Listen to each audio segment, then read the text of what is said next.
This is part of the continuing story of Alexander the Great, one of history's most extraordinary leaders and warriors.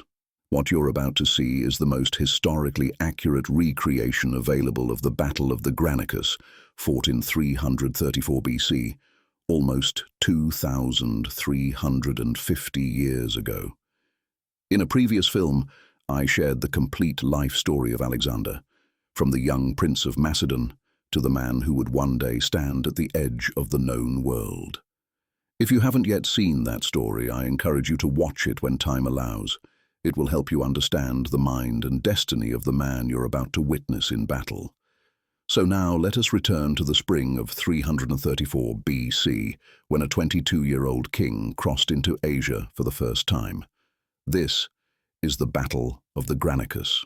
He claims his father's dream as his own, the beginning of a war that will decide the fate of empires. Sacrifices are made to the gods. Trumpets echo along the coast. The army marches east, banners snapping in the wind. Ahead lies the vast Persian Empire, rich, ancient, and waiting. Alexander rides at the front, silent, eyes fixed on the rising sun. His legend has begun to move. The story begins with Alexander leading 35,000 men across the Hellespont, the narrow sea that separates Europe from Asia. He pauses on the far shore, throws a spear into the soil, and declares the land won by the spear. For him, it is more than ritual. It is the moment he claims his father's dream as his own, the beginning of a war that will decide the fate of empires. Sacrifices are made to the gods. Trumpets echo along the coast. The army marches east, banners snapping in the wind. Ahead lies the vast Persian Empire, rich, ancient, and waiting. Alexander rides at the front, silent, eyes fixed on the rising sun.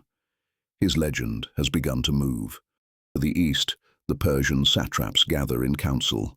Among them is Memnon of Rhodes, a Greek fighting for Persia, clever and experienced in war. Memnon urges caution. Burn the crops, destroy the bridges, and let hunger fight the invaders. But Persian pride will not bend to strategy. They laugh at the thought of retreat before a boy from Macedon. They decide to meet Alexander at the Granicus River, where their cavalry will have the advantage. It is a fatal choice, made in pride, not wisdom. The river that should have saved them will instead carry their defeat downstream. By dawn, Alexander's scouts report the Persians waiting along the Granicus, their armour flashing in the early light. The river runs cold and fast, cutting through steep banks of stone and mud. Alexander studies it from a ridge and sees the enemy cavalry lined across the far side. 20,000 strong, horses snorting in the chill air. Behind them, rows of Greek mercenaries stand with long spears ready. He turns to his generals. There is no easy way across, they warn. The current will break the line. Alexander only nods. He has already decided. A king cannot pause before the first challenge of his destiny. Veteran commander Parmenion urges caution. He advises Alexander to wait for nightfall and cross upstream, where the river narrows. Alexander listens, then shakes his head. "No," he says, "I will not steal victory under cover of darkness. I will take it in daylight, in sight of men." He knows what is at stake: the faith of his army, the belief that their young king is touched by the gods. Courage must be proven once, openly, and forever remembered. The men hear his decision. Across the lines, hearts tighten and resolve hardens. The order goes out: prepare for battle. The Macedonian army forms along the bank. In the center stands the Phalanx, 16 men deep, the forest of Sarissae glinting like silver reeds. To the left, Parmenion commands the Thessalian cavalry. To the right, Alexander himself leads the companions, his elite horsemen. Across the river, the Persians watch and wait on higher ground. Their horses stamp the earth, anxious for the charge.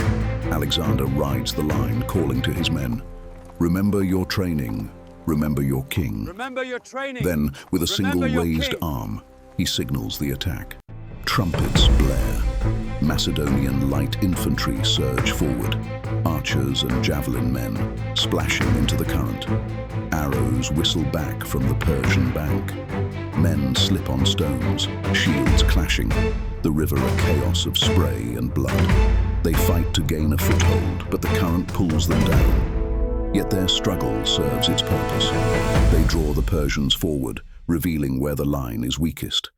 Behind them, Alexander lowers his lance and turns to his companions. "Now," he says, and the true battle begins. Alexander leads the Companion Cavalry into the river at an angle, aiming for a shallower bend downstream. Cold water surges around the horses' flanks as they push through the current. On the far side, Persian nobles shout orders and wheel their mounts to intercept. The moment the horses find footing, Alexander gives the signal. The wedge of companions drives uphill, lances leveled, crashing into the Persian flank like a hammer striking bronze. The air fills with dust and screams. It is the first true test of Alexander's leadership in open battle, and he meets it head-on.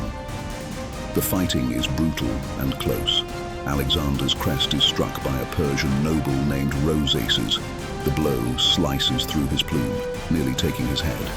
Alexander counters instantly, thrusting his spear beneath the man's armor. Another Persian, Spithridates, charges from behind, sword raised high. In that heartbeat, Cleitus the Black rides in and cuts him down, saving the king's life. For a moment, the world narrows to dust, shouting, and blood. Then Alexander's voice rises above it. "Forward! Push them back!" The bank is theirs, and the Persians begin to falter. With their commanders dead, Persian discipline collapses. The once solid line ripples, then shatters. Alexander presses the attack, his companions cutting through the chaos. Across the river, Parmenion drives the Thessalians against the Persian left. The Phalanx advances through the current, shields locked, spears steady. Persian cavalry flee for open ground, pursued relentlessly by Macedonian horsemen. The riverbank that had promised them safety becomes their trap. By midday, the Persian army is broken. Behind the fleeing cavalry stand the Greek mercenaries, watching the slaughter unfold. They have not fought.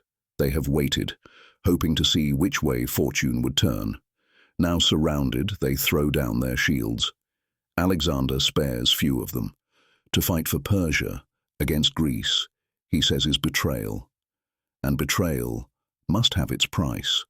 As the sun lowers, the field grows quiet. The river runs thick with mud and blood. Alexander's first great battle is over, and Asia lies open before him. That evening, Alexander gives thanks to the gods of victory. He gathers 300 sets of Persian armor and sends them back to Athens. Each bears an inscription: Alexander, son of Philip, and the Greeks. Save the Spartans from the barbarians who dwell in Asia. It is both a dedication and a message. To Athens, it is gratitude. To Sparta, it is a reminder that they refused the call. Symbolism matters to Alexander. Every gesture is a weapon. News of the victory spreads through Asia faster than his army can march. The Persian satraps retreat in panic. City gates open before him. Everywhere people speak the name of the young Macedonian who defeated an empire's first army. Alexander understands the power of reputation. The mind of the enemy must be conquered before his body. At Granicus, he has not just won a battle, he has changed the story that Asia tells itself about Persia's invincibility. Night falls, fires burn across the Macedonian camp. Soldiers eat, drink, and speak softly of the day's fighting. Alexander sits apart, armor dented, hands still raw from battle. He calls Cleitus the Black and thanks him quietly for saving his life. The two men share a moment. Victory, relief, and the silent knowledge that wars are only just beginning. Above them, the stars shine cold over Asia, the same sky as home, but a new world beneath it. The next morning, Alexander and his generals plan the next move. Sardis will fall. Then the cities of Ionia, one by one. Parmenion speaks of supply lines and strongholds. Alexander listens, then marks a map in the dust with his spear. He knows that each march must build the legend as much as the empire. Victory is not only measured in ground taken, but in the hearts of those who believe it is inevitable. Granicus has given him that momentum. He intends never to lose it. The Battle of the Granicus was more than a victory. It was a statement. It announced to the world that Alexander was no longer a prince seeking glory, but a commander destined for empire. From one river crossing began the conquest of the greatest power on earth. The Persians had underestimated a boy. Now they faced a force that would not stop until it reached the edge of the known world. Alexander's first test was complete, and the legend of the world's greatest general had truly begun. And so now you know the story of Alexander's first great battle, his clash against the might of Persia at the river Granicus. It is told as faithfully as history will allow. Of course, you and I were not there, nor were those who later wrote of it. Yet across the centuries, through fragments and faded scrolls, a picture emerges. And this, my friend, is as close to truth as one may ever walk.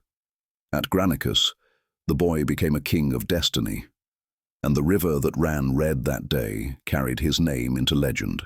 From this river began an empire, and from this victory, the world first heard the name of Alexander, not as prince, but as conqueror.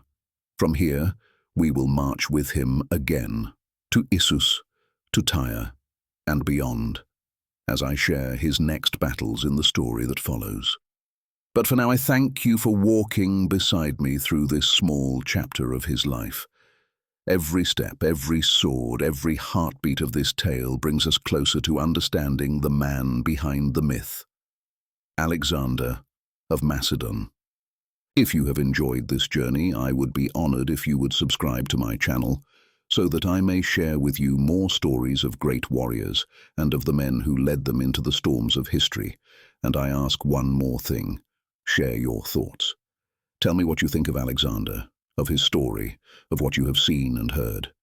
Leave a comment, and together we shall shape the next chapter. Until the next encounter, my friend, I bid you farewell. May your path be steady, and your curiosity unbroken. We shall meet again, where history breathes, and the echoes of Alexander still ride the wind.